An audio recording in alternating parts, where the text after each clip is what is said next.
जब शादी होती है तो सबकी कुंडली मिलती है, लेकिन 36 गुण मिलने से नहीं होते। 36 गुण मिलने वालों की भी शादी टूट जाती है और 1 गुण मिलने वालों की भी शादी चल जाती है। करेक्ट। लेकिन आपने देखा होगा कि आजकल चौराहों पे मतलब कभी कुछ डाल रख देना, हम लोगों को तो बहुत डर लगता है क्योंकि हम तो सोचते हैं इसमें काला जादू, ब्लैक मैजिक, क्या कुछ तंत्र वंत्र है। तंत्र जो आपका आया है वो अथर्ववेद से आया है, लेकिन हम तो शुभ कार्यों में गणेश जी को सबसे आगे रखा है। शुभ कार्यों में भी गणेश जी सबसे आगे हैं, तंत्र में भी सबसे पहले गणेश जी को ही सिद्ध किया जाता है। आजकल लोग ऐसा कहते हैं कि किसी का बाल ले आओ कि तुम्हारे प्यार की वश में हो जाएगी, ऐसा कुछ करते हैं। बिल्कुल हो सकता है। किसी इंसान को अगर अपनी सेविंग्स करनी है, मतलब पैसा अगर बचाना है, एक कपूर डाल के आपके पास गोल्ड आना शुरू हो जाए। तो आजकल इस चीज़ों में प्रॉब्लम ये हो रही है कि लोग ब्लैकमेल करने लग जाते हैं। पहले तो आपको प्यार में फंसाएंगे, उसके बाद फिर आपको ब्लैकमेल कर देंगे। अब वो हमारे पार्टनर के साथ भी हो सकता है या किसी भी फीमेल या फिर मेल के साथ भी हो ही सकता है। बिल्कुल। तो ये ब्लैकमेल वाली जो प्रॉब्लम है ये बहुत ही ख़राब है। आजकल सोशल मीडिया पे बहुत ही प्रॉब्लम हो रही है और एक बार वीडियो वायरल होती है तो लोग पूरी लोग फांसी तक बना देते हैं। बिल्कुल। वहाँ पे क्या करना चाहिए, वहाँ पे सही स्टेप्स क्या हैं?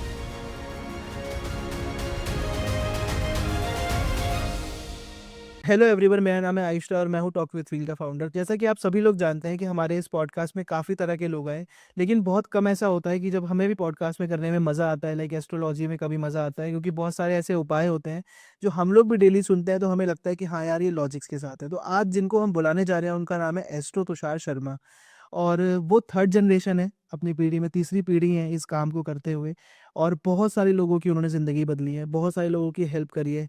1000 से ज़्यादा हैप्पी क्लाइंट्स उनके खुद के हैं और उनके पेरेंट्स के तो बहुत सारे होंगे। तो जैसा कि आप सभी लोग जानते हैं कि जब किसी की हेल्प होती है तो सबसे ज़्यादा उनको खुशी मिलती है। और तंत्र हो, विद्या हो, एस्ट्रोलॉजी हो, वास्तु हो, घर में सारी चीज़ों के लिए उन्होंने बहुत सारे लोगों की हेल्प करी है। तो पहले तो मैं आपको बता दूँ कि उनका टाइम बहुत मुश्किल से मिला है, तो आप इस पूरे पॉडकास्ट को बहुत ज़्यादा ध्यान से सुनिएगा और 1 घंटा आपको पता भी नहीं चलेगा कि कैसा गुज़र गया। So welcome astro Tushar Sharma ji, कैसे हैं आप? मैं बहुत अच्छा हूँ, कैसे हैं सर? मैं बहुत ही अच्छा हूँ। कैसा लग रहा है आपको हमारे पॉडकास्ट में आकर? बहुत अच्छा लगा है। और आज हम बहुत सारी बातें करने वाले हैं रिगार्डिंग लाइक रेमेडीज, उपाय के ऊपर भी, और बहुत सारे ऐसे मिथ तोड़ने वाले हैं जो 2026 के ऊपर हम बात करने वाले हैं जो डेफिनेट ठीक है।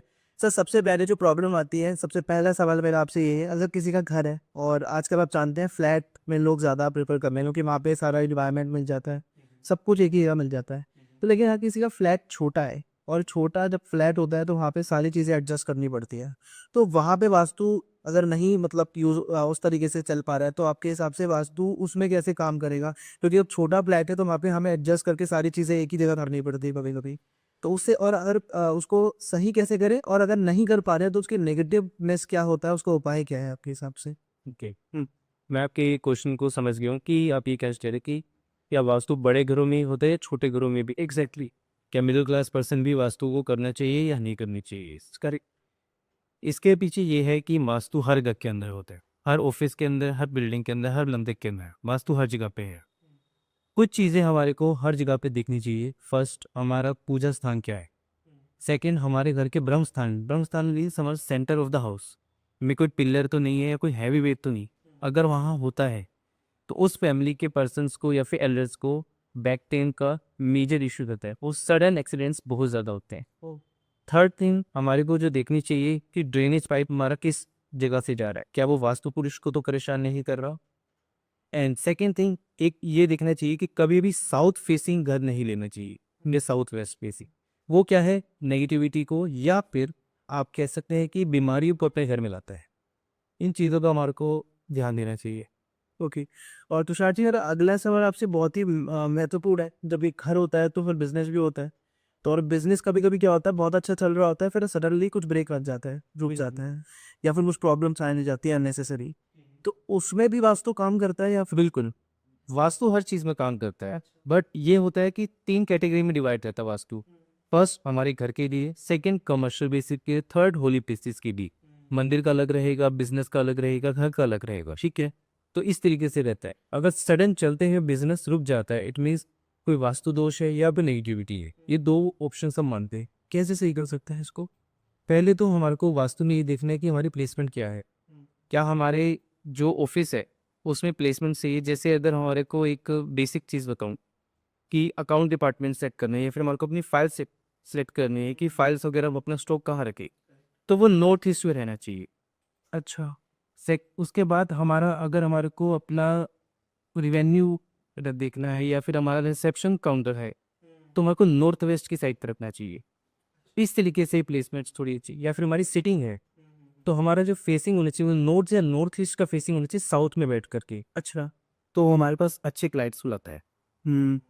और अचानक जैसे भी ग्रोथ रुक जाती है, उसमें क्या ऐसा बच्चा चल रहा होता है लेकिन सब कुछ वैसे ही है फिर भी, लेकिन अचानक रुक गया तो उसमें क्या तो उसमें वास्तु का दोष नहीं मानेगी, क्योंकि अगर अच्छा चलते चलते सडल होता है और काफ़ी टाइम से बिजनेस चल रहा है तो उसमें कोई और तरीके का दोष, या फिर आपकी कुंडली की कोई गोचर, या कोई आपकी कहते हैं दशा अंतरदशा में चीज़ आई होगी। तो उसके लिए भी हम आपसे कनेक्ट कर सकते हैं? बिल्कुल कर सकते हैं। ठीक है। फिर अगला सवाल, जैसे आपने बोला कुंडली के लिए, तो जब शादी होती है तो सबकी कुंडली मिलती है, 36 गुण मिलने ज़रूरी होते हैं। तो आपके हिसाब से अगर 36 गुण नहीं मिल रहा है किसी की शादी में, और या फिर मिल भी रहे हैं, तो वहाँ पर कुंडली का कितना प्रभाव पड़ता है? और अगर नहीं मिल रहा है तो उस चीज़ में क्या करना चाहिए? देखिए, मैं आज सबसे पहला मिथ ब्रेक करना चाहूँगा कि 36 गुण मिलने वालों की भी शादी टूट जाती है और 1 गुण मिलने वालों की भी शादी चल जाती है। करेक्ट। और कहा ये जाता है कि प्रॉपर वे में कभी भी शादी के लिए ना 2 पर्सन्स की कुंडली मिलाना बहुत मैंडेटरी नहीं है। आपके बर्थ चार्ट में ही, आपकी कुंडली में ही लिखा रहता है कि आपकी शादी कब होगी, किस तरीके से होगी, कैसी आपकी लाइफ रहेगी। इसको 3 सिंपल वेरिएंट हम क्या कहते हैं कैटेगराइज करेंगे। ओके, नॉर्मल, अच्छी, बेकार। अच्छा। ठीक है, नॉर्मल लाइफ जो एक लड़ाई झगड़ा चलता भी पर नीचे चलती रहेगी। अच्छी लाइफ भी, पार्टनर बहुत सपोर्टिंग है, बहुत केयरिंग है, हेल्थ भी अच्छी है, फैमिली भी अच्छी है, फाइनेंशियल भी अच्छी, सब कुछ। बेकार मीन्स शादी के पहले दिन से लड़ाई झगड़ा, शादी में पार्टनर आते ही इधर में डेथ इशू हो गई, चीज़ें खराब हो गई, राधा थे रंग हो गई, ये सब चीज़ें, ये 3 चीज़ें ही होती हैं। और अगर आपको कुंडली मिलान करता है, आज के टाइम में मोस्टली लोग गलती क्या कर रहे हों, वो 36 में से गुण काउंट करेंगे कि 18 से ऊपर उनसे। सिंपल अपने घर के पास वाले मंदिर में पंडित जी के पास जाएँगे, मैं खुद एक ब्राह्मण हूँ, मैं किसी को गलत नहीं कह रहा हूँ, बट जो जनरल एक तरीका रहता है कि वो मंदिर जाएँगे, पंडित जी चेक करेंगे, नाम राशि के अकॉर्डिंग चंद्र कुंडली से पिला करके बता देंगे इतने गुण मिल रहे हैं, ये दोष है, ये पूजा करो, ये ठीक है, वो भी एक तरीका ठीक। पर शादी में सबसे पहले आपको ये देखना चाहिए कि लग्न चार्ट को एक दूसरे के साथ रख के मैच करना चाहिए, क्या लग्न चार्ट में कोई इशू तो नहीं है D1 के अंदर। फिर चंद्र कुंडली, उसके बाद D9 कि दोनों की कैरियर कैसा रहेगा, क्या वो मेरे लिए बेनिफिशियल है। कहते हैं ना भाग्य उदय होना, शादी होने का भाग्य उदय हो गया, क्या वो भाग्य उदय हो रहा है, नहीं हो रहा है। इसके बाद आता है हेल्थ, कि अगर पार्टनर के साथ हमने शादी करी और वो पार्टनर हेल्थ में ही बीमार रह रहा है, या मेरी हेल्थ में इफेक्ट आ गए, मैं क्या अपने कैरियर पे या अपने फाइनेंस पे या किसी भी चीज़ पे फोकस नहीं कर पाऊँ। और उसके लिए अगर हम पामिस्ट्री में जाते हैं तो हमारे हाथ में इस जगह पे ये जो बुध पर्वत है, बुध पर्वत के नीचे एक रेखा होती है। ये रेखा अगर सीधी सीधी आ रही है, इट मीन्स आपकी लाइफ अच्छी है, आपका पार्टनर ठीक है। यदि ये लाइन यहाँ पे जो है नीचे की तरफ मुड़नी शुरू हो जाए, समझिए आपका पार्टनर बीमार होगा। ये हमारे हाथों में ही रेखा वो ऑटोमेटिकली टाइम की बोर्डिंग होती है। और ये पूरी अगर टिल्ट होके इस रेखा में अगर आके मिल जाती है तो इट मीन्स आपके पार्टनर का लास्ट टाइम आ चुका। हमारे हाथों में ये चीज़ पता चलती है। अच्छा। ठीक है, and last but not least, कुंडली में को क्या चेक करना चाहिए। आजकल आप देखेंगे बहुत ज़्यादा लोग IVF के पीछे, बेबीज नहीं हो पा रहे। ये तो बहुत ज़्यादा इशू बढ़ रहा है, तो इसमें क्या करना चाहिए? जब हम कुंडली मिलान करते हैं तो उसमें स्पुत देखे जाते हैं कि सामने वाला जो पार्टनर है, अगर मैं एक बिल्कुल बेसिक लेवल के बताऊँ, क्या उसमें बीज है, वो बच्चा पैदा करने की क्षमता है, आइदर मेल आइदर फीमेल, वो भी हम कुंडली चेक कर सकते। और ये कब देखा जा सकता है, शादी के बाद या पहले? शादी से पहले ही देखनी चाहिए ये चीज़ें। अगर शादी से पहले नहीं देख पाए हैं तो शादी के बाद इस चीज़ों को देख के पाए होके सब चीज़ ठीक हो जाती है। अच्छा, ये ठीक हो सक बिल्कुल ठीक हो सकती है। हुँ। ठीक है। जैसा कि आपने मुझे एक चीज़ बताई बीच में, कि किसी की कभी-कभी शादी होती है और ये मतलब बहुत ज़्यादा लोग देखते भी होंगे इसको, कि जैसे किसी की शादी होती है और सडनली घर में उसके 10 या 15 दिन बाद ही किसी की डेथ हो जाती है घर पे ही, है ना? तो इसमें ऐसा होता क्यों है पहली तो? या फिर मतलब कुछ तंत्र-वंत्र होता है इसमें? और या फिर मतलब इसका उपाय क्या है? कैसे बच इसमें 2-3 चीज़ों को मैं आपको बताऊँगा। हुँ। फर्स्ट, एक कोइंसिडेंस हो सकता है कि फैमिली में कोई पर्सन है वो पहले से बीइंग्स, ठीक है? फैमिली में कोई पर्सन है वो पहले से ही बीमार है, उसकी वजह से उनकी डेथ हो गई। सेकंड, यदि आपकी शादी हुई है और आपके पार्टनर की कुंडली में, ठीक है, अष्टम में जो ग्रह बैठे हैं, हुँ। मान लीजिए मंगल बैठा है या बुध बैठा है या राहु भी बैठा है, तो वो आपको प्रॉब्लम क्रिएट करेगा ही करेगा। यदि मंगल अष्टम में बैठा है, उस व्यक्ति की शादी जब होगी तो जिस पर्सन से शादी होगी उसके घर में किसी न किसी पर्सन की डेथ होगी ही होगी। ये चीज़ थी। और सर इसका उपाय क्या हो सकता है? मंगल का उपाय, अष्टम के मंगल की पूजा करवाएं, अष्टम के मंगल का दान करें। सर जैसा कि मैंने आपसे पूछा ही कि कभी किसी की शादी में अगर किसी का कुछ प्रॉब्लम होता है या किसी की डेथ होती है तो तंत्र मंत्र तो नहीं होता, ये तो क्लियर हो गया। मंगल का दोष होता है या फिर कोइंसिडेंस होता है, दो ही तरीके हो सकते हैं। लेकिन आपने देखा होगा कि आजकल चौराहों पे मतलब कभी कुछ डाल रख देना, और ये हम लोगों को तो बहुत डर लगता है क्योंकि हम तो सोचते हैं इसमें काला जादू, ब्लैक मैजिक या कुछ तंत्र वंत्र है ना, पुरानी कुछ ऐसा कुछ है। तो अगर ये चीज, क्या फिल्मों की वजह से ये चीज हो रही है, मतलब हमें डर में बैठा दिया गया है, और या सच में ऐसा कुछ होता है? पहले तो आप ये बताइए मुझे। तंत्र जो आपका आया है वो अथर्ववेद से आया है। अथर्ववेद को जो है कहते हैं ना कि कोई बुक लिखी है तो कोई उसको हायर अथॉरिटी उसको साइन करेगा और एक अंडर अथॉरिटी बनाई जाती है जो उसको मैनेज करेगा लॉन्ग टर्म के लिए। तो जो हायर अथॉरिटी थी अथर्ववेद को महादेव ने खुद साइन करे, जिन्होंने खुद स्वीकृति दी है कि ये एक वेद बनेगा। पहले 3 ही वेद थे, उसके बाद ये चौथा वेद ऐड हुआ है और इसको मैनेज कौन करता है? गणेश जी इसको मैनेज करते हैं। यदि हम तंत्र की बात करते हैं तो तंत्र में सबसे पहले जो सिद्ध करे जाते हैं वो गणेश जी को ही सिद्ध किया है। अच्छा, लेकिन हम तो शुभ कार्यों में गणेश जी को सबसे आगे रखा है। शुभ कार्यों में भी गणेश जी सबसे आगे है और तंत्र में भी सबसे पहले गणेश जी को ही सिद्ध किया जाता है। यदि कोई तांत्रिक बनना चाहता है तो उससे पहले वो गणेश जी को ही सिद्ध करता है। अच्छा, हमें मतलब कि मतलब भोले बाबा की ज्यादा पूजा करनी चाहिए, अघोरी जैसे आजकल में वर्ड मौसम। अघोर इज द टोटली डिफरेंट। अघोरी बिल्कुल डिफरेंट है। अघोर पंथ एक होता है जो तंत्र में होता है। अच्छा, ये दोनों वर्ड डिफरेंट। डिफरेंट है। अघोरी बिल्कुल अलग है, वो बिल्कुल अलग चीज में चलते हैं, उनके सामने तंत्र मंत्र यंत्र कुछ नहीं चलता। और जो अघोर तंत्र होता है उसको सिंपल लैंग्वेज में अगर समझाना तो जो लोग मशान में बैठ के करते हैं साधना या मशान साधनाएं करते हैं वो अघोर तंत्र आप शमशान में रहते हैं? वो most of the time Mashan में ही मिलते हैं। अच्छा। ठीक है, अब आपने जैसे पूछा कि क्या ब्लैक मैजिक, हाँ ये सच में होता है। होता है, बिल्कुल होता है। बट हमारे so called TVs and movies ने उसको बहुत नेगेटिव बना दिया है। तंत्र पॉजिटिव काम के लिए हमेशा यूज किया जाता है। मैं जैसे हमेशा कहता हूँ, अगर आप कभी भी तंत्र की चीज़ों को देखेंगे या फिर अथर्ववेद को पढ़ेंगे, उसमें लिखा ही गया था कि कोई पर्सन बाय बर्थ देख नहीं सकता, चल नहीं सकता, या उसको कोई बहुत ऐसा फिजिकल इशू है जो अपने डेली टास्क भी नहीं कर सकता। उन चीज़ों में तंत्र का यूज़ करके, मतलब उसके तन को इस तरीके से कंट्रोल करके कि वो अपने डेली टास्क कर सके। तो तभी तंत्र। तन होती तरह थे मीन्स तन, जब तन के ऊपर जुड़ी चीज़ें। ठीक है, जब हम तन को अपना यूज़ करके आपने एक आज अलग ही बताया है, बिल्कुल ये चीज मैं आपको पहले कभी किसी ने नहीं बताई, तो अपनी तन की चीजों को सही करने के तो लिए। ये अथर्ववेद के अंदर लिखा गया है इसके बारे में। अच्छा। तो उस चीज को करने के लिए यूज किया था, बट सो कोल्ड लोगों ने अपनी अर्निंग से अपने आप को एक एक इमेज बनाने के लिए इसको नेगेटिव बना। लेकिन तुषार जी, ये गलत नहीं है कि अपने तन की या तंत्र के हिसाब से जो आपने बताया कि अपने तन की बीमारियां या कुछ भी हो सकती है वो चीज़ आप उसको किसी और के उसमें डाल दो? नहीं, डालने का नहीं होता है, कभी भी ये नहीं है कि जैसे अंतर है। और ये है कि मैं आपको सिंपल बताऊं कि कुछ पर्सन के ऊपर अगर आप ये मानिए, आप माने या मेरे को माने कि मेरा एक हाथ काम नहीं करता, ठीक है, अब मैंने तंत्र के उस प्रभाव को यूज किया है अकॉर्डिंग टू वेद, ठीक है, कि मेरे ऊपर वशीकरण करवाया या वशीकरण किया मेरे, कि मैं अपने हाथ को ही मैं वो ना करूँ, कंसीडर ना करूँ। अच्छा। मैं ये मानूं कि मेरा हाथ वर्क करता है, तो ठीक है, उस चीज़ को अगर हम लेकर के यूज़ कर रहे हैं तो क्या वो नेगेटिव है या पॉजिटिव है आपके अकॉर्डिंग? नहीं, बिल्कुल बिल्कुल ठीक है। ठीक है ना। बट मूवीज में क्या दिखाया कि बुढ़ा बुढ़िया बना दी, इसकी ये सुई चुबा दी, वो सब कुछ होता है। देर ऑफ नेता सब कुछ होता है, जो आपको दिख रहा है वो सब कुछ होता है। पर यूज़ करने वाले पर्सन के ऊपर है, क्या वो उसको सही यूज़ कर रहे हैं या गलत यूज़ कर रहे आजकल लोग ऐसा कहते हैं कि किसी का बाल ले आओ, तुम्हारे प्यार के वश में हो जाएगी, ऐसा कुछ करते हैं। बिल्कुल हो सकती है, सही हो सकता है, बिल्कुल हो सकता है, पर ये करना बहुत गलत है। वो अपनी साधनाओं को गलत कर रहे हैं, अपनी सिद्धियों को। तभी कहते हैं ना, तांत्रिक की मुक्ति जल्दी नहीं होती। अच्छा। जो तंत्र प्रैक्टिस करते हैं वो तंत्र प्रैक्टिस करके भी गलत काम में जाते हैं, उसकी कभी मुक्ति नहीं होती, वो रीबर्थ लेता ही रहेगा, बाहर से बाहर, बाहर से बाहर, वो स्टेज पे चरण में रहेगा। वो बहुत ही गलत चीज़ है, बहुत है। किसी को अपने वश में करना। अगर मैं तंत्र की बात बताऊँ, कॉमन वर्ड को चलता है, जो सुना होगा कनक शाचनी का, ये यक्षिणी साधा, ये सुना होगा। पर एक इसके पीछे ये चीज़ें जो कर्ण शास्त्री है यक्षिणी साधना सिद्ध करते हैं, जब तक वो यक्षिणी या कर्ण शास्त्री किसी को मरने से पहले दे ना, कि आत्मा की मुक्ति नहीं होती, उसकी शरीर की मुक्ति नहीं है। अच्छा।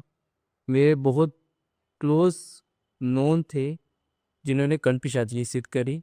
ये एक रियल स्टोरी बता रहा हूँ, मेरे बहुत क्लोज नोन, ठीक है, उन्होंने कर रखी थी, वो सबको हेल्प करते थे, सब कुछ करते थे, पर उनसे कभी किसी ने ये मांगी नहीं विद्या, ना उन्होंने दी। अंत समय जब आया, वो अपनी मृत्युशैया पर लेटे हुए हैं, ठीक है, शमशान के अंदर, उनको जलाने की कोशिश करे पर उनकी बॉडी नहीं जल रही, लकड़ियाँ जल जल की खत्म होगी। ये रियल इंसिडेंट है और मेरे बहुत क्लोज फैमिली का इंसिडेंट, ठीक है। लास्ट मोमेंट थे, उनके बेटे आए, क्योंकि उनके बेटे को ही इस विद्या का पता था कि मेरे फादर के पास ये विद्या। उन्होंने आए अपने फादर से जो एक प्रोसेस होता है वो करके उनसे वो विद्या अपने पास ली, तब जाके उनकी बॉडी को टायर और पेट्रोल डाल के चलाया।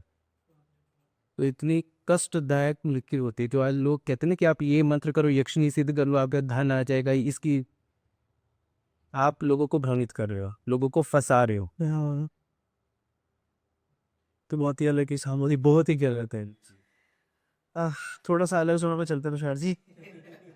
तो मेरा आपसे अगला सवाल ये है कि जैसे बाथरूम की दिशा जो होती है बेडरूम में, वो पता नहीं होती किस तरफ होना चाहिए वास्तु के हिसाब से। तो आपके हिसाब से कौन सी दिशा सही है? देखिए, बेडरूम की जो दिशा होनी चाहिए, सबसे पहले मैं उस पर कहूँगा कि अगर न्यूली मैरिड पर्सन है तो उनके लिए नॉर्थ वेस्ट ठीक है, बट अगर उनके बेलीज हो गए हैं या शादियों को साल हो गए हैं तो उनके लिए नॉर्थ वेस्ट अच्छी निकली है, साउथ वेस्ट अच्छी है डायरेक्शन, ठीक है। सेकंड थिंग, टॉयलेट कभी भी नॉर्थ ईस्ट डायरेक्शन में नहीं होना चाहिए, ठीक है। आप अपना नॉर्थ वेस्ट में रख सकते हैं डायरेक्शन, कोई दिक्कत नहीं है, साउथ वेस्ट में भी चल जाता है, मैनेज हो जाता है, तो वहाँ पे आपका ये मैनेजेबल है। और मंदिर की दिशा क्या होनी चाहिए? मंदिर की दिशा हमेशा ये होनी चाहिए कि आपकी नॉर्थ ईस्ट हो, या फिर इस तरीके से होनी चाहिए कि आपका जो मंदिर है वो वेस्ट की तरफ फेस कर रहा हो, तो आपके लिए बहुत अच्छा है। ठीक है। कभी कभी ऐसा होता है कि किसी बिजनेस के चलते हुए कोई आपका बिजनेस में एंटर कर जाता है या बिजनेस में नाम खराब कर रहा होता है आपका, क्या बहुत ही नुकसान देता है ना? तो उस प्रॉब्लम में क्या होता है कि कभी पार्टनर्स में कुछ क्लैशेस हो जाते हैं, आपस के बिजनेस पार्टनर्स में।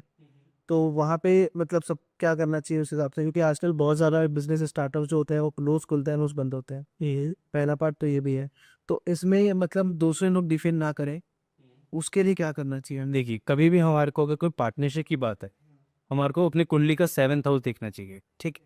कुंडली के 7th हाउस से ही हमारे को पता चलेगा हमारे बिजनेस के लिए सामने वाला पर्सन अच्छा रहेगा या हमारे लाइफ में पार्टनरशिप अच्छी रहेगी या नहीं रहेगी। 7th हाउस मैरिज से भी जुड़ा हुआ है, तो वो चीज़ भी इसमें आती है। अब आई बिजनेस की कि पर्सन जुड़ गए हैं बट डीप एम कर रहे हैं, तो ये बहुत कॉमन चीज़ है आज के टाइम में। अगर दो पार्टनर हैं साथ में वर्किंग हैं, बट अगर दोनों सेपरेट होकर अधिक करना शुरू करते हैं, या फिर कॉर्पोरेट में भी लोग बहुत ज़्यादा दूसरे पर्सन को ना नीचा दिखाने के लिए, अगर कोई ग्रो करता है तो उससे कोई जेलस फील करना सबका मैंडेट नहीं है, ठीक है। तो उसको क्या करते हैं कि गलत बोलेंगे, कभी साथ बैठते हैं वही लोग गलत बोल। वही गलत बोलते हैं उसके ऊपर अनवांटेड, जैसे कि ये मोलेस्ट कर रहा था, मेल्स के ऊपर सब पर एक आता है कि जैसे इस फीमेल को मोलेस्ट कर दिया, इसके साथ फिजिकल रिलेशन कर लिया, हौसला दी। या फिर इसलिए मेरे को प्रपोज कर दिया, या फिर मेरे को पॉइंट आउट किया, मेरे को टच कर दिया। बहुत कॉमन वर्ड्स आज के लोग यूज करते हैं। उसके लिए ना रामचरितमानस और रामायण के अंदर एक दोहा है, आप उस दोहे को यूज करना शुरू करिए, वो पर्सन का मुंह अपने आप बंद हो जाए। क्या है? दोहा इस प्रकार है, राम कृपा अवरेद सुधारी बीबुधारी भई गुनद बुहारी। इस दोहे को यदि आप डेली 108 बार 11 दिन के लिए पढ़ते हैं तो उस पर्सन का जो आपको डीपीएम कर रहा है ऑटोमेटिकली उसका मुंह बंद हो जाएगा। तब भी अगर नहीं होता तो एक छोटा सा तंत्र का टोटका बताना चाहूंगा कि उसका परमानेंट हम मुंह नहीं बंद कर देते हैं, ठीक है, ज्यादा ही बकबक कर रहा है, उसकी बकबक खत्म तक नहीं। तो जिसके ऑफिस में कुछ कलीग्स परेशान कर रहे हैं वो तंत्र और टोटका बताया जा रहा है, आप सुन लो। ये सब आपको क्या करना है, सैटरडे की इवनिंग में एक हरी मिर्च लेनी है, ठीक है, उसको बीच में से कट करके एक वाइट पेपर पे पर्सन का नाम, जो भी आपका उसकी डिटेल है, अगर आपको उसकी फोटो है फोटो दे दीजिए, बैकग्राउंड में उसका नाम, उसकी डेट ऑफ बर्थ, उसकी डिटेल जो भी आप लिख सकते हैं, जहाँ पे रहता है नोट, उसको फोल्ड करिए। फोल्ड करके आपने क्या करना है, उस के अंदर फिल करना है। जो आपने हरी मिर्च ली है उसको कट किया बीच में से, उसके अंदर आपने फिल कर ली है, फिल करके उसमें काली मिर्च भर ली है पूरी तरह से, और एक काले धागे से उसको सील देना है। ये बोलते हैं कि तुम्हारा मुंह हमेशा हमेशा के लिए बंद हो गया मेरे लिए, मेरे बारे में जब भी गलत बोलोगे तुम्हारे को परेशानी होगी। ठीक है, ठीक है। बोलने के बाद आपने सुई के उसमें फंसा करके ही छोड़ देना है, और जा करके किसी भी मिट्टी के अंदर दबा के उसको कोई हेलमेट रुक देना है। जस्ट आपने ये करी, अच्छा। 1 सैटरडे आप ये करिए, उस पर्सन का मुंह हमेशा हमेशा के लिए आपके लिए बंद हो जाएगा, वो नेगेटिव बोल ही नहीं पाएगा। अच्छा, बट मैं ये कहूँगा कि किसको गलत यूज़ मत करिए। कोई अपने बॉस के लिए कर रहा पर सेटिंग ठीक है। तो सर मेरा अगला सवाल जैसे आपसे ये भी है कि पार्टनर्स के लिए आपने बताई ये सारी चीज़ें। कभी कभी क्या होता है आपसी जिनके साथ पूरी ज़िंदगी बितानी होती है, उनका तो मुँह बंद नहीं कर सकते, उनका कर दे सकते है ना? उससे प्यार भी बहुत करते हैं हम। बिल्कुल। तो अगर उनके साथ अगर प्रॉब्लम आ रही है या फिर उनके साथ कभी-कभी क्या होता है कि मतलब घर में बहुत ही लड़ाइयाँ स्टार्ट हो जाती हैं, है ना? घर में अचानक से बहुत नेगेटिव वाइब्स आने जाती है। तो वहाँ पे एक पार्टनर शांत रहे या क्या करना चाहिए? उसका उपाय क्या हो सकता देखिए, अगर घर में सडन लड़ाई झगड़े हो रहे हैं तो वास्तु दोष भी हो सकता है या फिर आपकी कुंडली का दोष। नहीं तो समटाइम्स नेगेटिविटी भी। आजकल क्या है, जैसे बहुत है पॉडकास्ट, लोग कुछ भी मंत्र कुछ भी रेमेडी बिना सोचे समझे कर, हाँ कुछ भी कर रहे हैं, कुछ भी कर रहे हैं, तो वो उनको साइड इफेक्ट देगा ही देगा। परसों सुना था कि अगर आपको गर्लफ्रेंड चाहिए तो उसका नाम बाबा ले दो, गर्लफ्रेंड गर्लफ्रेंड तो ये ऐसे-ऐसी चीज़ें चल रही थी। आदमी को डरा रहे एक तरीके से, मतलब कुछ भी बोल दो। ठीक है, तो ये चीज़ जो होती है ये सडल प्रॉब्लम क्रिएट करती है। पर अगर हस्बैंड वाइफ की लड़ाई झगड़ा हो रहा है, उनको नोटिस क्या करना चाहिए, क्या उनका लड़ाई झगड़ा खाने के समय पे हो रहा है या फिर उनका बेडरूम में लड़ाई झगड़ा हुआ है, इस चीज़ को नोटिस दो। यदि खाने के टाइम पे या फिर एक फैमिली की गेट टुगेदर या जब फैमिली सारी साथ में बैठी उस समय लड़ाई झगड़ा हो रहा है, तो एक तरीके का ये दोष बनता है। ठीक है, जिसको पितृ दोष कहते हैं। ये पितृ दोष की वजह से हो सकता है आपके। यदि हस्बैंड वाइफ का सिर्फ बेडरूम में लड़ाई झगड़ा हो रहा है कि जब वो अपना क्वालिटी टाइम है या फिर अपने साथ में बैठे हैं या रेस्ट कर रहे हो उस समय में लड़ाई झगड़ा हो रहा है, इट मीन्स उनके साउथ वेस्ट डायरेक्शन में प्रॉब्लम है घर के, उनके बेडरूम में प्रॉब्लम है, उनके बेड में क्लटर है। तो उनको अपने बेड के क्लटर को फ्री करना चाहिए। अपने बेड के अंदर इसके अंदर छोटा सा रेमेडी ये कर सकते हैं कि थोड़ा सा गुलाब का इत्र डालें और साथ में थोड़ा सा कपूर डाल दें। ठीक है, तो इससे क्या है, नेगेटिविटी क्रिएट नहीं होती है। फिर भी अगर ये प्रॉब्लम रहती है तो आप एक बार चेक करवाएं कि क्या प्रॉब्लम है, क्या आपके घर में वास्तु दोष की वजह से है, किसी नेगेटिविटी की वजह से। ओके। और अगर आपका पार्टनर चीट कर रहा हो कोई, तो क्या आजकल आप देखते ही हो बहुत सारे केसेस होते हैं, डिवोर्स केस हो रहे हैं और एलिमनी की तो लाइन लग गई है। तो आपके हिसाब से जिसका पार्टनर चीट कर रहा हो, तो पता कैसे करें और उसका उपाय क्या है? सबसे पहली चीज़ पे आऊँगा, क्या शादी से पहले पता चल सकता है कि पार्टनर चीट करेगा या नहीं करेगा? पता चल जाए तो फिर शादी ही नहीं करेगा क्या? नहीं, ये शादी से पहले भी आपको पता चल सकता है कि जो सामने वाला पर्सन है वो नेचर किस हिसाब से है। क्या उसका नेचर रहेगा, वो चीट करेगा या नहीं करेगा? सबसे पहले तो पामिस्ट्री की बात करते हैं, जिसके शुक्र पर्वत पे बहुत ज़्यादा डीप क्रॉसेस हैं। ठीक है? हम्म। तो 1% चांस उसका ये बनता है कि वो पार्टनर चीट करेगा या फिर उसके मल्टीपल फिजिकल रिलेशंस हो सकते हैं। बिफोर मैरिज भी, आफ्टर मैरिज भी। अच्छा। ठीक है? सेकंड थिंग आती है, कुंडली में यदि मंगल और चंद्र एक दूसरे के साथ बैठे हैं किसी भी भाव में, या फिर 4, 6, 8, 12 में बैठे हैं, या फिर चौथी, छठी और आठवीं दृष्टि एक दूसरे को किसी भी तरीके से वो दे रहे हैं, वो पर्सन चीट करेगा ही करेगा 100% लीकेज। अच्छा। और अगर पहले से पता चल जाए हमें शादी से पहले ही वो चीट करने वाले, तो उसका सही यार को छोड़ देना चाहिए या फिर उसके मंगल को शांत करवाना चाहिए, क्योंकि मंगल हमारा क्या है, कारक है हमारे फिजिकल डिजायर्स का।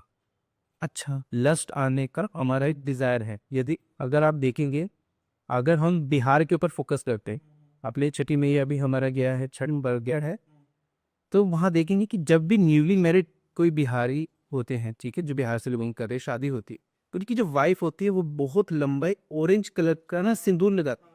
पर जनरली हमने देखा है कौन सा जो रेड कलर लगता है, छोटा लगता है, वो ऑरेंज कलर की क्यों लगाते हैं? वो फर्स्ट 40 डेज कंटिन्यूस लगाते हैं, उसके बाद में छोटा कर देगी, बट फर्स्ट 40 डेज उनके वहाँ चलेगा ही चलेगा। रीजन, जो ऑरेंज कलर है वो हमारे सैक्रल चक्रा से, हमारे 7 चक्रास होते हैं उसमें सैक्रल चक्रा होता है। ठीक है, वो हमारे फिजिकल इंटीमेसी से रिलेट करता है। तो जब वो ऑरेंज या फिर रेड कलर हम देखते हैं तो आप देखेंगे कि इंटीमेसी के लिए मूड पर्सन का बनता है, तो वो मंगल की पावर को हाई करता है। अच्छा। अगर आप नोटिस करें मान ये देखना, ठीक है, वही सेम सिंदूर हनुमान जी के ऊपर भी हम यूज करते हैं, करेक्ट, ठीक है, क्यों, पावर के लिए। लेकिन यहाँ तो अपोजिट हो गया अभी। हाँ अपोजिट हो गया ना, लेकिन अब वो क्या है कि आपने एनर्जी दे दी है, अब आपको यूज करना है कि आप उसको फिजिकल इंटीमेसी में यूज करते हैं, आप अपनी बॉडी बिल्डिंग में यूज कर रहे हैं या अपने ध्यान में यूज कर रहे हैं, अच्छा। वही चीज पे आते हैं। हाँ? तो जैसा हम बताया कि बिहार में एक शादी जब होती है तो क्या 2026 में सबकी शादी रहेगी जो बेचारे परेशान हो रहे हैं उनकी शादी? 2026 के अंदर सभी की, जिन भी 90s वाले लोगों की ना, सभी की मोस्ट ऑफ की शादी हो जाएगी, अच्छा। क्योंकि 2026 का जो योग है, राजा बन रहे हैं बृहस्पति और मंत्री बन रहे हैं मंगल। जब बृहस्पति और मंगल का योग बनता है कुंडली के लिए बहुत अच्छा रहता है, शादी के योग सबसे ज्यादा बनते हैं। मोस्ट ऑफ लोगों की जिनकी भी शादी नहीं हो रही है उनकी भी शादी हो जाए। आप ऐसा भी सुनेंगे कि एक अननोन फ्रेंड जिसकी ज्यादा बात नहीं होती है उसका पता चला कि यार उसकी एकदम से शादी हो गई। अच्छा। ये भी होगा, बहुत ज्यादा शादियां होंगी इस बारी। और जिसकी नहीं हुई फिर भी वो क्या करे? पर देखिए, अगर शादी के लिए सबसे मेन कारक रहता है वो रहता है मंगल। आपको अपना मंगल अच्छा करना चाहिए।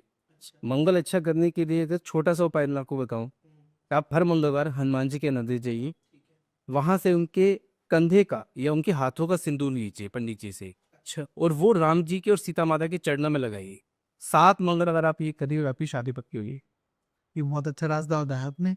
सिंपल और साधारण, कोई मर्तना ना कोई कुछ नहीं। अच्छा, 7 मंगलवार के पैरों में चरणों में लगाए, उनको हाथ जोड़े, बस आपकी शादी पक्की हो जाएगी 7 मंगलवार भी। तो तुषार जी, मेरा अगला सवाल आपसे बहुत ही महत्वपूर्ण है कि किसी इंसान को अगर अपनी सेविंग्स करनी है, मतलब पैसा अगर बचाना है, तो एक तो 2026 में सबसे ज़्यादा लोगों को मैं सुन रहा हूँ कि गोल्ड महंगा होने वाला है और उसमें इन्वेस्टमेंट कर दो, लेकिन जिस पे पैसे नहीं है या फिर कम पैसे हैं वो क्या करे इन्वेस्टमेंट पर्पस के लिए, और कितने पैसे से मतलब वो अच्छा एक लाइक अपना सेलिंग कर सकता है? इसका क्या हुआ है? देखिए, गोल्ड सिल्वर कॉपर सब महंगा होने वाला है, इसको खरीदने का जो बेस्ट टाइम है पहले उस पर बात करते हैं, ठीक है। हमारे को जनवरी लास्ट वीक से लेकर के फेब्रवरी 3rd वीक तक हम परचेज कर सकते हैं, क्योंकि उस समय डाउन रहेगा गोल्ड एंड सिल्वर। अच्छा। आप ले लीजिए जो भी अमाउंट का आप लेना चाहते हैं। मान लीजिए अगर आप अभी 1.25 लाख या 1,30,000 पे देते हैं, आने वाले अगस्त सितंबर या दिवाली तक वो 180 प्लस पे जाएगा। बाप रे, इतना महंगा? ठीक है, अच्छा। 1 लाख क्यों, रीजन क्या है इसके पीछे, बृहस्पति आ रहे हैं अपनी कर्क राशि के अंदर, तो गोल्ड महंगा होगा ही होगा। अच्छा। साथ में मंगल है, तो प्रॉपर्टीज के दाम भी बढ़ेंगे। अगर आप लैंड में इन्वेस्ट करना चाहते हैं तो भी आप करिए, आपको बेस्ट रिजल्ट मिलेंगे, इन्वेस्टमेंट के लिए बहुत अच्छा सार है। दूसरी चीज आती है कि किसी पर्सन का सेविंग्स ही नहीं है, या फिर वो सेविंग किस तरीके से करिए, आपका क्वेश्चन है कि एक मिडिल क्लास पर्सन है वो ज्यादा सेविंग नहीं कर सकता, बट वो चाहता है कि उसका गोल्ड आए। 11 गेहूं के दाने लेंगे, ठीक है, उसके साथ में आप थोड़ी सी पीली सरसों और एक हल्दी की काट या फिर काली हल्दी पीले कपड़े में बांध करके थर्सडे के दिन में या फिर गुरु पुष्य नक्षत्र जिस दिन को, उस दिन इसको आप अपने घर की तिजोरी में रखिए, ठीक है। और साथ में थोड़े टाइम में, हर थोड़े दिन में, मतलब 1 महीने 2 महीने 3 महीने जब भी आपका टाइम है, उसमें 2-2 इलायची और 2-2 लौंग ऐड करते ही, मतलब जिसकी जहाँ पे रहता है वहाँ पे रखते जाइए, एक कपूर डाल के, आपके पास गोल्ड आना शुरू हो जाए। या फिर आपके पास जो सेविंग्स है, अनवांटेड खर्चे हो रहे हैं जो, वो रुक जाएगी। अनवांटेड खर्चों से एक चीज़ मैं बताना चाहूँगा, सबसे ज़्यादा आज के टाइम में जो खर्चा होता है वो होता है हमारा दवाइयों पे, मेडिकल उसके ऊपर। वास्तु के अंदर एक छोटी सी चीज़ बताता हूँ इसके ऊपर, आप अपने घर की दवाइयाँ जो है पूरे घर में ना फैला करके ना, अपने घर के नॉर्थ ईस्ट डायरेक्शन में ईशान कोण में रखनी शुरू कर दीजिए, एक पर्टिकुलर बॉक्स के अंदर। आपके घर से दवाइयाँ ही ऑटोमेटिकली कम हो, अच्छा। मतलब बीमारियाँ कम होनी शुरू हो जाएंगी आपके घर। अच्छा, ठीक है, ये अच्छा तरीका है। तुषारी, जब हम लोग बात कर रहे थे बीच में तो आपने मुझे ये स्टोरी भी सुनाई थी कोई मज़ार वाली तंत्र की जो रिलेटेड थी, उस पे हमारा चाहे तो हमारी ऑडियंस को बताओ क्योंकि वो मुझे बहुत ही लाइक अलग लगी थी थोड़ी सी। ये जो स्टोरी है ना, ये मेरे 2-3 एक्सपीरियंस खुद के हैं, ठीक है। मैं क्लाइंट्स को कंसल्ट करते रहता हूँ तो चीज़ें पता चलती रहती है, विजिट करते हैं हम कभी कभार। महाराष्ट्र के अंदर ना, पुणे सभी ने सुना होगा, बट पुणे की जो गांव वाले एरिया में या फिर थोड़ा सा लोकलाइट एरिया में आप जाएंगे ना, एक बहुत कॉमन चीज़ है, बहुत गलत चीज़ चल रही है। आप हिंदू हैं और आप, मैं किसी रिलीजन के ऊपर बात नहीं करूँ, बट कुछ चीज़ें जो गलत है मैं उसके ऊपर पॉइंट आउट करूँ।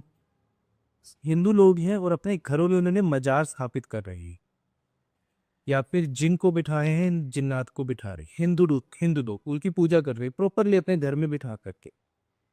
ये और देखा आपने, मैंने बहुत सारे घरों में, अच्छा ये कभी खुल के नहीं आया, आप बोले उस लिप तो नहीं है ऐसा नहीं, वो हिंदू लोग, प्रॉपर हिंदू लोग है, वो मस्जिद भी जाके है, वो सब पूजा पाठ करते हैं। उनको अपने फाइनेंसिस के लिए या फिर जमीन की बोझ है, जिनको कहते हैं ना कि गांव में बहुत जमीन है, भाइयों के बीच में टकराव हो रहा है, सडनली भाई की डेथ हो रही है, दूसरा भाई छोटे वाला है, बड़ा भाई एकदम से ग्रो कर, बहुत सारे केसेस पे देखा गया कि उन्होंने अपने घर में मजाल बिठा रखी है, वो मुस्लिम तंत्र का यूज करते हैं। अब उनको एक चीज नहीं पता, ना उनकी वाइफ कभी उनको ये बताती या उनकी घर की बेटियां कभी नहीं बताती, जिन भी घरों में ये चीजें होती हैं उनके घर की फीमेल्स किसी भी एज की हो फिजिकली मोलेस्ट होती ही होती है, और वो उनको समझ नहीं आता है। अच्छा, उनके साथ प्रॉपर रिलेशन बनता है फिजिकल इंटीमेसी का, बट उनको ना कभी कोई पर्सन सामने दिखेगा ना कुछ। अच्छा, मतलब बाहर से भी नहीं, मतलब दिखेगा भी नहीं वो पर्सन। जिसको उन्होंने स्थापित करा है हाँ। वो एक एनर्जी फॉर्म में, स्पिरिट फॉर्म में घर की फीमेल्स के साथ रिलेशन बनाता है। एक बड़ी बात कहना, बहुत बड़ी चीज़ है, मुझे पता है इसके बारे में। मेरे पास एक केस में था, वो रहते साउथ के थे, रिसेंटली पुणे साइड शिफ्ट हुए और उन्होंने इन चीज़ों को मानना शुरू किया। ठीक है, कि उनके पास सडन किसी ने कहा कि आप ये करो, अच्छे पाने से रील हो जाएगी, उन्होंने किया। उनकी छोटी बेटी थी, उस समय पे वो 16-17 साल की थी, बट धीरे धीरे जैसे घर में रही 18-19-20 साल के आसपास, उसको तब जाके थोड़ी चीज़ों का समझ आया, वो शिफ्ट भी कर गई दूसरी जगह पे, बट उसके ऊपर 11 जिन थे। एंड उसका, बोलते हैं भी मेरे को बोल रहा है कि उसका प्राइवेट पार्ट पूरी तरह से खराब हो चुका। क्या उसे पता है, उसको लिवर एंड किडनी की भी टोटल डैमेज, अच्छा। पूरी तरह से सब डैमेज हो रखा था, उसका जो लोअर बॉडी एरिया सब समझ आ रहा था उसको, बट वो बता रही थी, बट वो अब छूट नहीं पाती इस चीज़। क्या उपाय है इसका उपाय तंत्र में गुफे पड़ा है, हटाने में समय जाता है, पर ये चीज़ें भी ठीक होती क्या। अब ये घर वालों को ये चीज़ पता। इसके सिम्टम अगर मैं कहूँ, पहली बात तो ये चीज़ घर में करनी ही नहीं चाहिए। अगर इसके सिम्टम देखने हैं, आपको सपने में हमेशा एक पर्सन आपके फेस के सामने आपको दिखेगा या आपको टच करने की कोशिश कर, वो भी ध्यान नहीं रहता, आप कभी सो के उठेंगे तो आपकी बॉडी बहुत ज़्यादा पेन करेगी, वो भी अगर आप नोटिस नहीं कर पा रहे हैं, आपकी बॉडी पे मार्क्स आ जाएंगे, blue mark, black marks, green colour के मार्क्स बॉडी पे आ जाएंगे, निशान आने शुरू हो जाएंगे। या फिर नाखून से जैसे खरोचा होता है उस तरीके से, वही स्पेशली जो होता है चेस्ट एरिया या फिर थाइज एरिया पे भी होता है, या फिर बैक पे, इन चीज़ों को नोटिस करना चाहिए। और मेरे पास एक दिल्ली का ही केस है, उन्होंने मजार तो घर में स्थापित नहीं किया, बट वो मजार पे आते जाते बहुत थे। लड़की हर थर्सडे फ्राइडे जाती थी, इस तरह की जैसे लड़की आज कहते हैं कि आप ना लगाना चाहिए शाम को, हमारे पुरातन में लिखा ये दिखा हुआ है, वैसे ही मानहूत पर बिल्कुल लगता है, तो उनको क्या परफ्यूम लगा के बाल खुले रख के जाना, वहाँ जाती आती थी डेली। उसकी लव मैरिज हुई, शादी भी हुई, उनसे जब बात करी गई, उनको प्रॉब्लम थी, उनको ये सारी चीज़ें जब पता चला कि ऐसे ऐसे है उनको, हमने जब सिम्टम्स पूछे तो उन्होंने हाँ किया हर चीज़। उनसे जब पूछा गया तो जब वो ड्यूरिंग प्रेगनेंसी या फिर जब वो अपने पार्टनर के साथ रिलेशन बना रहे हैं मैरिज में फॉर देयर बेबी, तो वो डबल एलिट्रेट होते थे, मीन्स दो पर्सन्स एक टाइम को, उनको वो चीज़ फील हो रही है बट वो कैसे बोले ला उसको समझ आया। एंड जब उनका बेबी हुआ, वो जो सारी चीज़ थी कि बेबी में ट्रांस, जब हमने उनका उतारा करवाया या उनकी चीज़ों को कटवाना शुरू किया, इनके बेबी की हेल्थ खराब हुई और उनके बेबी ने एक दिन में नियरली 30 to 40 टाइम्स वॉमिट किया और 8 टाइम्स सिर्फ बाल लिखे। अच्छा। 1 साल के बच्चे, अभी ठीक है वो, अभी काफ़ी बेटर है। और जो फीमेल है वो? फीमेल भी प्रोटेक्टेड है अभी। ये बहुत ही एक चौंकाने वाली स्टोरीज हैं, तो मतलब बहुत ही ज़्यादा ख़राब स्टोरीज है हमारे लिए, और ये मतलब किसी को भी नहीं करना चाहिए इनका। किसी को भी नहीं करना चाहिए, तभी जो आते हैं ना कि रजत चीज़ के लिए मना किया जाए, वो नहीं करनी चाहिए। कुछ उसके पीछे रीजंस रहते हैं। सही बात है। किसी के कहने पे भी कुछ भी नहीं करना चाहिए। बिल्कुल। करेक्ट। जैसे कि आपने बताया कि कहीं अगर आपका पार्टनर किसी भी प्रॉब्लम में फँस गया है, जैसे मान के चलिए कि अभी आपने ये तो बताया कि ये लोग कर लेते हैं, बट उसमें फीमेल की तो कोई गलती नहीं थी, किसी ने घर पे करा आपके। तो अगर कोई ऐसा कर रहा है या और हमें पता नहीं चल रहा है, स्टेप्स चलो हमें पता चल भी गए और फँस गया है वो पार्टनर या फिर घर का कोई मेंबर, उसको बाहर कैसे निकालें इस सारी प्रॉब्लम से और पता कैसे चले? देखिए, इसके लिए प्रॉपर एक तंत्र प्रैक्टिशनर या जिसको इस चीज़ की नॉलेज है, वो इसको कर सकते हैं। पर अगर आप अपनी प्रोटेक्शन करना चाहते हैं या फिर जब तक आप अपने फाइनेंस, क्योंकि जब भी ऐसी कोई चीज़ होती है, आप पे तंत्र होगा, मंत्र होगा, आपके फाइनेंसेस खराब हो जाएंगे या फाइनेंसेस अरेंज नहीं कर पाएंगे। तो उस केस में आप सबसे पहले अपने पास के काल भैरव मंदिर से, ठीक है, अपने उम्र से 7 बारी मस्टर्ड ऑयल उतार करते वहाँ पे उनके दिया जला पर वो आपको प्रोटेक्शन देंगे। उनको रिक्वेस्ट करिए काल भैरव को कि मेरे को आप सुरक्षा दी, बटुक भैरव है, बटुक भैरव को आप कहिए, वो आपको प्रोटेक्शन देंगे।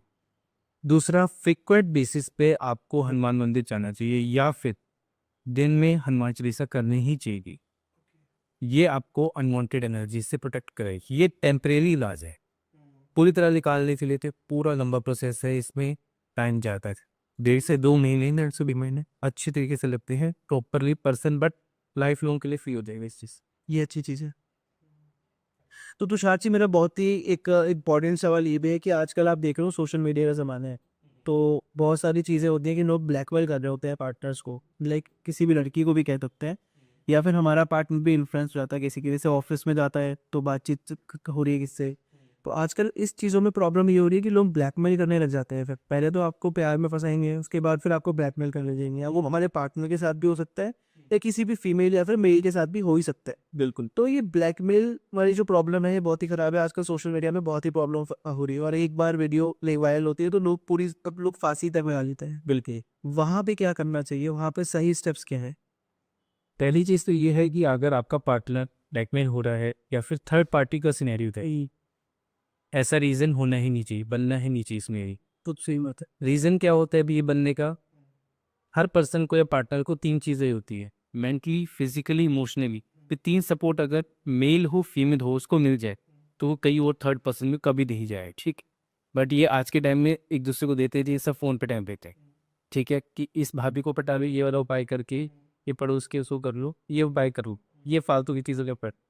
पर अगर आपका पार्टनर कहीं आपको बता रहा है कि मेरे को ये पर्सन ब्लैकमेल कर, या मैं थर्ड पार्ट, आपको लग रहा है कि मेरा पार्टनर मुझे चीट कर रहा है या फिर कोई थर्ड पार्टी आ चुकी है मेरे केस में, उस केस में जब भी आपके लिए फील हो जाए कि आपका पार्टनर किसी को मिलकर आया है, ये ब्लैकमेल हो रहा है, उस समय पे आप उसको बिना बताए, आप मेल है फीमेल मैटर नहीं करता, दिन कौन सा है, समय कौन सा है, ये कोई मैटर नहीं करता। आप उसके पहने हुए कपड़ों में से एक धागा या फिर उसके इनर गारमेंट्स में से एक कपड़ा हल्का सा पैक करके उसको अपने घर के अंदर चलाएं, अपने दहलीज पे खड़े होके लेफ्ट पैर से उसको मसले और उसको बाहर कर। इससे उसको टेम्परेरी उस पर्सन की जो चीज़ें हैं वो हटने शुरू हो जाएगी। और अगर फ्रीक्वेंट ट्यूसडे एंड सैटरडे पे 7 टैक्स करते हैं तो बहुत ज़्यादा आपका थर्ड पार्टी वाला स्नेह खत्म हो जाएगा। अच्छा। या फिर होता है ना कि फीमेल दूसरे पर्सन की तरफ अट्रैक्टेड हो गई है, जो ट्रिगर की तरफ अदर मेल, हाँ, जो भी कॉमन होता है कि अट्रैक्ट हो जाते हैं, वो अट्रैक्शन उनका ऑटोमेटिकली कट हो जाएगा उस पर। लेकिन मुझे पता ही नहीं चल रहा, तो पता कैसे लगूं? पता लगाने की तरीका है कि हमारा पार्टनर हमारे को चीट कर रहा है या नहीं। आप ट्यूसडे के दिन अपनी हाइट का एक धागा नाचिए और उस धागे को अपने हाथ से लपेट के 3 मंत्र 27 टाइम्स पढ़ते हुए अपने हाथ पे लपेट लीजिए। कोई गांठ नहीं लगानी, कुछ नहीं कर, जस्ट लपेट लीजिए और आप सो जाइए। नेक्स्ट मॉर्निंग आप उठ के देखिएगा या नेक्स्ट इवनिंग आप देखिएगा, अगर उस धागे खोलने के बाद उस धागे की हाइट बढ़ जाती है, इट मीन्स आपका पार्टनर आपको चीट कर रहा है। और ये होता है। अच्छा, ये आपको थोड़ी सा ऐसा लगा कि ऐसा हो नहीं सकता, हाँ, तो ये कैसे होगा? बट अगर आपका पार्टनर आपको चीट कर रहा है तो उसकी हाइट बढ़ेगी ही बढ़ेगी रात। अच्छा, 5 बार करना है? नहीं, नहीं, आपने बोला कितनी बार बांधना पड़ेगा उसको? मैंने जो बताया उपाय ये है कि आपने ट्यूसडे की इवनिंग में एक धागा देखा है, अपनी हाइट का नाप लेना, सर से लेके अब वो सेम नहीं रहेगा फिर मर्जी, वो कैसे बढ़ेगा? वो बढ़ जाएगा। पक्का? बिल्कुल। अच्छा। अगर आपका पार्टनर चीट कर रहा है तो, अगर नहीं चीट कर रहा है तो वो उतना ही रहेगा। अच्छा, ठीक है। तो तुषार जी, एक चीज़ बहुत ही कॉमन हो गई है आजकल कि जब भी पंडित जी कहते हैं कि आपकी कुंडली में ना पितृदोष है, तो उससे क्या इफ़ेक्ट्स होते हैं? मतलब क्या प्रॉब्लम आती है इन सब चीज़ों में और कैसे दूर कर सकते हैं? देखिए, पहली चीज़ तो क्या हो रहा है कि मंदिर वाले पंडित जी एक चीज़ कॉमन कहते हैं कि आपकी कुंडली में पितृदोष दोष है। वो एक हिट एंड रन चेक कर रहे हैं। अच्छा, ठीक है, कि ऐसा है या नहीं। पितृदोष बहुत तरीकों से चेक किया जाता है, ठीक है। लाल किताब में जब हम जाते हैं तो टोटल 8 ऋण हैं इसके ऊपर, कि लोगों के ऊपर 8 ऋण हो सकते हैं जिससे पता चलता है, ठीक है। पर हर पर्सन के ऊपर 3 ऋण या दोष हमेशा होते हैं। एक अपने माता-पिता का ऋण, कि आप उनको आप उन्होंने बच कर आपको पालन पोषण किया तो उनके आपको उतारना है, ठीक है। सेकंड आपके गुरु का, किससे आपको टीचिंग्स मिली, आपको वो ऋण है, आपको उतारना है। तीसरा आपके देवता का, कि आप जिनको मानते हैं उनके लिए ऋण है। ये हर पर्सन को होता है, ठीक है। पर जो पितृदोष की बात है, किसी को यही नहीं पता कि पितृदोष कौन-सा पितृदोष है। समटाइम्स मदर की साइड का पितृदोष है, समटाइम्स फादर की साइड का पितृदोष, समटाइम्स जो आजकल अबॉर्शन करवा देते हैं उससे भी पितृदोष बनता है। अच्छा। जो आजकल लोग बहुत कॉमन अबॉर्शन करवा देते हैं या फिर लिव इन में रह रहे हैं उस समय और अबॉर्शन करवा देते हैं, उनको आगे प्रॉब्लम आती है। तो ये भी एक दोष होता है। इस तरीके से 8 पितृदोष होते हैं। और अब उपाय की बात है या फिर इसके सिम्पटम्स क्या होते हैं? अगर पितृदोष किसी कुंडली में है, उसके घर में हेल्थ इश्यूज रहेंगे, उसके घर में शादी नहीं होगी, अच्छे मांगलिक कार्य ही होंगे। अच्छा, कहते हैं ना कि यार किसी पड़ोसी के घर में तो बहुत फंक्शन होते हैं, हमारे घर में एक भी फंक्शन नहीं होता, कोई अच्छा काम ही नहीं आता। ठीक है, ठीक है।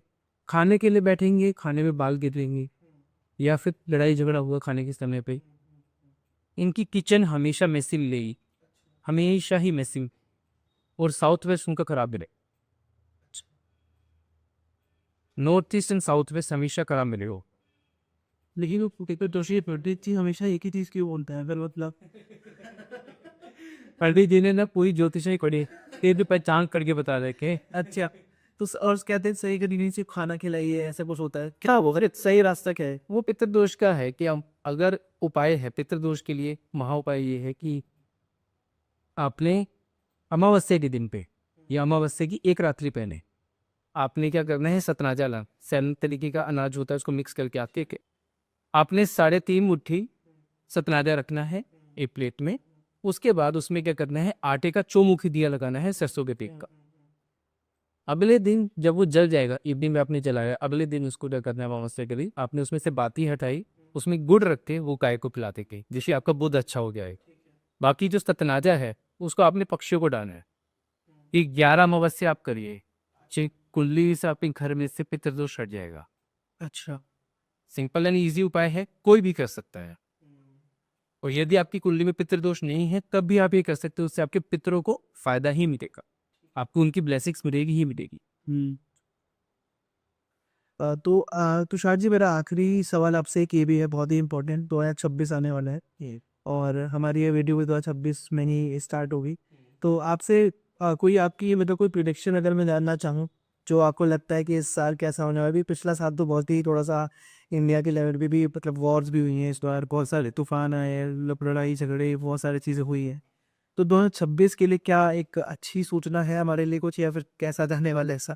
पहली चीज, लोग ज्यादा धार्मिक हो जाएंगे, अच्छी अच्छी या फिर पूजा पाठ या फिर ट्रैवल ऐसी जगहों पे करेंगे धार्मिक स्थान के, ठीक है। दूसरी चीज ये है कि दिल्ली में जो एक कारण है कि दिल्ली की गवर्नमेंट बदल जाएगी, ऐसा हो जाएगा, नहीं, देखा गुप्ता ही कंटिन्यू करेंगे अभी कश्मीर, ठीक है। हाँ, आप आम आदमी पार्टी बहुत बार बोलेगी उनको कि ऐसा है वैसा है, ये सिनेरियो है।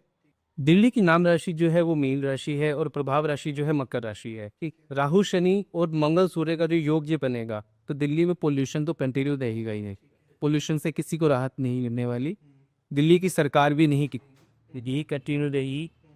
क्योंकि आने वाला जो संवत है वो रौद्र नाम से है, तो रौद्र से आप समझ सकते हैं कि शिव जी के 11 रुद्र अवतार है उसमें से नाम लिया गया है। तो ये चीज़ रहेगी कि धार्मिक चीज़ें कंटिन्यू हैं, पर फिर भी अगर हम देखें इंडिया के बाहर युद्ध कंटिन्यू रहेंगे, मल्टीपल कंट्रीज के अंदर युद्ध रहेगा, इकोनॉमिक बोर्ड होने के सबसे ज़्यादा चांस, इकोनॉमिक क्रैश होने या इकोनॉमिक बोर्ड होने के बहुत ज़्यादा चांसेस हैं। जो आने वाले इलेक्शंस होने वाले हैं 2026 के अंदर, बिहार में, असम में, बंगाल के अंदर या तमिलनाडु, इन सभी जगहों पे बीजेपी अपनी पावर दिखाएगी और बीजेपी जीतती जीतती है। अच्छा, तो एस्ट्रोलॉजी के हिसाब से राहुल गांधी जी का आना कुछ संभव लग रहा। अभी नहीं है, बिल्कुल भी संभव नहीं थे, उनके घर अभी उनको सपोर्ट नहीं करते। तुषार जी, ऐसे आजकल मैं देख रहा हूँ कि लॉर्ड बॉबी जी की किस्मत एकदम से चमक गई थी और ऐसे ही अक्षय खन्ना की भी एकदम से मतलब हाइप पे गए हैं। और धुरंधर मूवी तो ऑलवेज मतलब बहुत अच्छा चल ही रही है। तो अचानक से जो मतलब इनके ग्रह चेंज हुए हैं या कोई टोटका हुआ है, क्या हुआ है, तो ये कैसे होता है? और मतलब क्या ये कितना मतलब कब पता चलता है कि होने वाला है?